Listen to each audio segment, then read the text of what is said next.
Hello my friends and welcome to 7 super short scary stories from Reddit. Need a few quick scary stories to help get you through your day or night?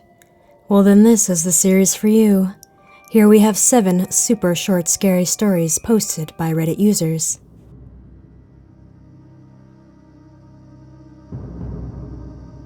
Ruthie Sinclair wasn't surprised at all when death knocked on her front door one April afternoon. After all, she was 85 now, and in poor health. Her vision was fading. She didn't have much appetite either, which was just as well. She didn't always quite make it to the toilet on time anymore.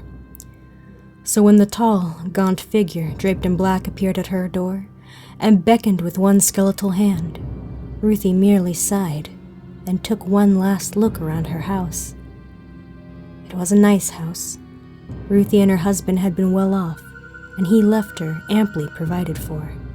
Lovely silver and china glowed here and there, and Ruthie herself still wore much of her fine jewelry. Ah well, earthly things. It didn't matter how much you had in life. The end result was still the same for everyone. She stepped across the threshold and took Death's hand. She was surprised at how sweaty Death's palms were, and how twitchy he seemed, looking all around nervously, hustling her along. Shouldn't he be more somber? And surprised that a Dodge Caravan? But how? Death should drive a vehicle, a van that he was roughly shoving her towards. Will it hurt? Ruthie asked timidly, looking up at Death's skull face. Only it wasn't a skull face now, only a pimply, wild-eyed young man who nodded, grinning. And it did hurt. Horribly, agonizingly. But Ruthie couldn't even scream, as her mouth had been taped shut before the young man she thought was Death started dismembering her in earnest. And really, it didn't matter that with her poor vision she thought he was Death. The end result was still the same.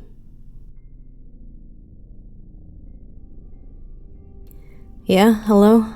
This is Dave speaking. Listen, Someone said at the other end. don't pick up the phone. A little late for that, don't you? Oh, the mysterious caller had hung up. That's weird. He placed the phone back on its base. He would have expected this kind of pseudo-cryptic prank call at home, but at work? How did this guy even get the physics lab's number? Dumb luck, Dave guessed. He went back to his experiment. This was the crucial part. He was glad that little prank was out of the way, for even the slightest distraction could cause a week's worth of work to go out the window, or worse, a contamination breach. He was playing with fire here and he knew it, but as long as he was careful. He touched the dial lightly. He started turning it, ever so slowly. The green laser beam in front of him was narrowing. Soon, he thought, I'll know whether I've made the discovery of the century, or if I just suck at math. The phone rang again. Anger washed over him. Of all the possible times, did it have to be now? With reserved rage, he carefully let go of the dial. After he was sure things were still functioning appropriately, he swung for the phone. Listen here, goddamn... He accidentally bumped the lever with his elbow. Suddenly, everything around him was black. Oh no. Oh no. He was playing with incredible energies, and the repercussion of any mistake were literally unimaginable. What was going on? Had he died? All he could see every which way was darkness.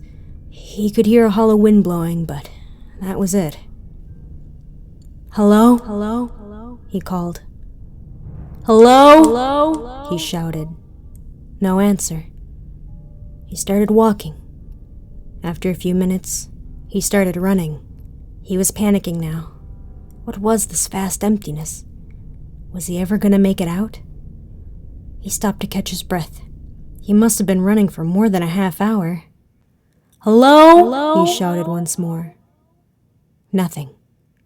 Suddenly he had a thought. He took out his cell phone. He had reception, but it was almost out of juice. He made the quick decision to call his lab. Yeah, hello? This is Dave speaking. I wasn't unfamiliar with one-night stands. One evening, few weeks ago, I went out alone and then home with a stranger. I was drunk, drunker than I'd been in a long time. I don't remember much about that night, just certain sensations. His amorous musk, the silk of his sheets, his lustrous bite upon my neck, and those dark, mysterious eyes. I left in the morning and didn't contact him after. I wasn't after something serious. I'd given him fake digits and lived in Jersey. New York flings were easy. My night out had, ultimately, been successful. A week later, a coworker at the firm addressed the bruise on my neck with a raised brow and a smirk. I was surprised the hickey was still there. I was even more surprised it was there a week later, along with a slight rash. And I was surprised yet again when I touched it earlier this evening, feeling the lump under the skin. I went home and examined it in the mirror. I squeezed it. I gasped as a sharp of metal broke the skin. It hurt terribly, but I tweezed it out. Blood drizzled down my neck as I stared at the chip, horrified. I heard a voice and turned around. Slowly, I crept into the living room. It was dark, so I flicked on the light. There he was, sitting on the sofa, with a knife in one hand and flowers in the other. His dark, soulless eyes stared at me as he said, "I'm home, baby."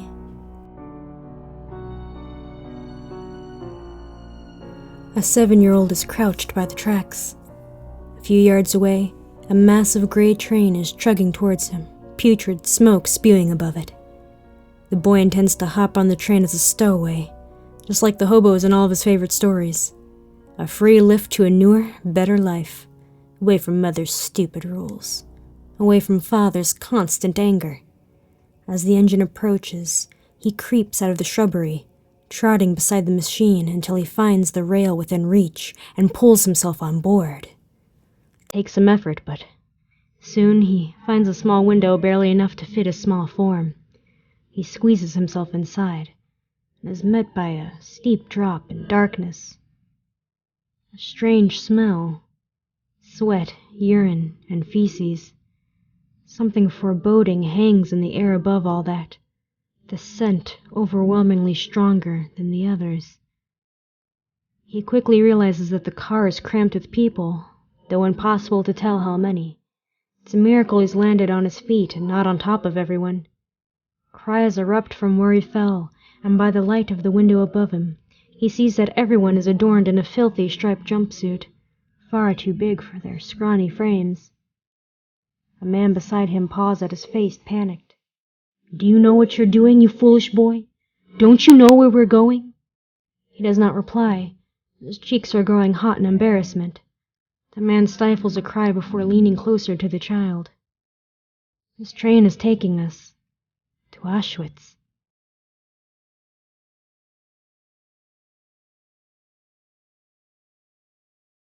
Mom was often dizzy and beat me. It was all right, though. She says she loved me and that the beatings will keep the scary monsters away at night. I never knew my dad, but it's okay, because Mom takes care of me very well. One night, Mom came home, doctor's needles dropping out of her bag. I was afraid that she'd poke me with them, so I stayed away, watching her climb up to her room. That night, I slept alone on the sofa. The monsters came, scaring me badly. I cried twice. I woke up in the night, and I beat myself hard with a spoon until bruises appeared on my arms, and then I went back to sleep. Mom didn't appear the next day. I played catch with myself and ate cereal for all 3 meals. Then I beat myself more before sleeping, so the monsters wouldn't bother me. I woke up at 2 a.m. It should be safe to see Mom now. I climbed tentatively up the stairs into her room. My baby powder was all over the tabletop and more needles were on the floor, which I made sure to avoid. I looked at Mom. Her skin was blue-tinged, maybe because of the air conditioning, and she was drooling a whitish foam. Maybe adults beat themselves more to scare away the monsters. I looked at her for a minute, and then back at my own bruises. Then I crawled into bed with her, tucking the sheets around us. making sure to keep Mom warm. I closed my eyes, and I tried to sleep.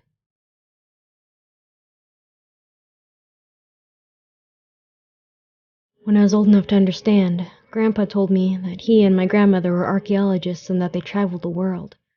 I didn't hear this from her because she died on an expedition before I was born. Some of my favorite artifacts in Grandpa's study were an ancient sword found in Syria, a voodoo doll, and an early swivel-type tool from Rome. The most frightening was this human skull. I recall his neighbor Bill examining it one day and claiming it was fake. The story goes that Grandpa acquired the skull in Peru. It was found in a temple and was 500 years old. Bill told me, "Your grandfather is known to fib." Even as a teenager, that skull terrified me. When I got too scared, I looked at the picture of Grandma on the mantel for comfort. When Grandpa died, I donated his entire collection to the local college with a letter explaining what each item was. I really didn't want to keep them inside my own house. Shortly after a visit to the college, they called me at home. None of the items were what I said they were. The voodoo doll was just an old wooden doll painted black. The sword was a piece of decaying iron, probably found in a junkyard. The Roman tool was an old-fashioned hip replacement that was used. I was quite shocked when I heard this and thought of Bill. The lab technician on the phone then said, "The skull is real though, but it's not 500 years old. It's maybe 60 years?" From a female.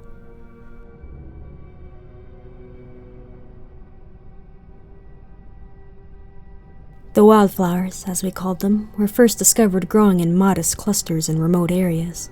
They were a marvel to witness, resembling dandelions with long, thick, unbranching stems and a flowering head. But they were big beyond belief, taller than the tallest tree, measuring in at about 300 feet. People flocked to see them. But the awe and admiration started to switch to concern fairly soon. The clusters were growing quickly, and new bunches were turning up everywhere. Teams were sent to cut them back, but they found that even with great effort, they couldn't keep up. The plants sprouted and grew so fast, and each produced millions and millions of seeds, spreading on the wind. Within weeks, the danger was clear, forcing us to commit all possible efforts to destroy the wildflowers. But even with everyone of able body cutting and sawing and hacking, we weren't making any progress.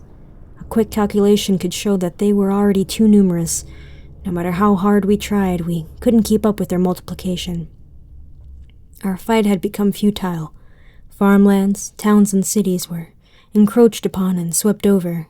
A slow, moving, unstoppable wave of them covered the earth, forcing us to live in the dark and gloom beneath their suffocating blanket. All of us on Earth, whatever place we're from, could describe to you a similar scene. Standing with our friends and loved ones, watching as yet another flower grew towards the final clearing, looking up with hopelessness as it unfurled its bloom, and the last tiny section of blue sky still left unclaimed was swallowed up forever.